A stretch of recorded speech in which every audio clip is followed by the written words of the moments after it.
Seorang bocah di Kelurahan Kadolomoko, Kota Bau-Bau harus menahan sakit setiap kali buang air besar lantaran kelainan usus sejak lahir. Kondisi bocah ini semakin memburuk, perutnya membesar. Ketiadaan biaya menyebabkan bocah ini belum juga dioperasi.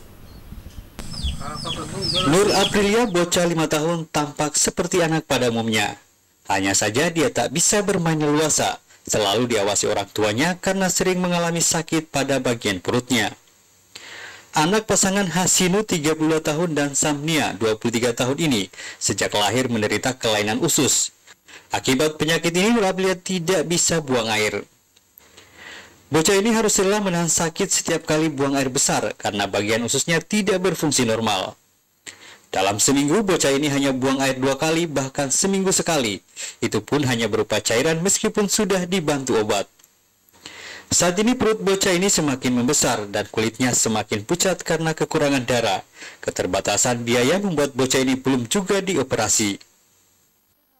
Ini dioperasi. Ya, biar dikasih obat tidak keluar sama sekali, paling cairan sedikit saja. Miris, kakak Nur Aprilia harus meninggal dunia karena penyakit yang sama setelah tidak mendapatkan perawatan medis sama sekali. Ayah Nur Aprilia hanya bekerja kuli panggul di pasar dengan upah Rp2.000 sekali mengangkut barang. Sedangkan ibu bocah ini harus pulang kampung di desa Siribatara, Kabupaten Buton untuk berkebun demi memenuhi kebutuhan sehari-hari.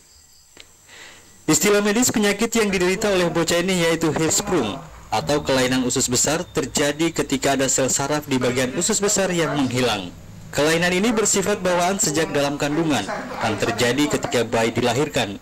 Untuk sembuh, bocah ini harus segera dioperasi. Kondisinya juga anemi, kurang darah, dia harus ditransfusi dulu sehingga HB-nya bisa cukup untuk transfusi, karena pada waktu kita melakukan pembedahan tentu kita akan membuat luka dan luka itu akan mengeluarkan darah. Jadi kalau darahnya kurang bisa justru membahayakan dia.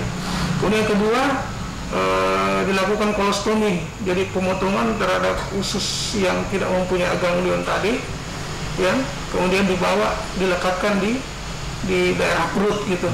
Ya, kenapa? Karena ini ususnya sudah menjadi pendek kan, ketika ada daerah usus yang dipotong.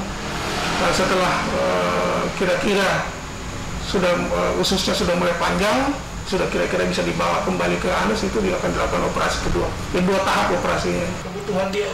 Orang tua Nur Aprilia tak henti berdoa dan bekerja keras agar anak mereka bisa hidup normal seperti anak pada umumnya.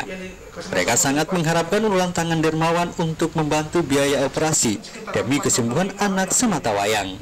Dari Bau-Bau, Andi Eba, iNews memberitakan.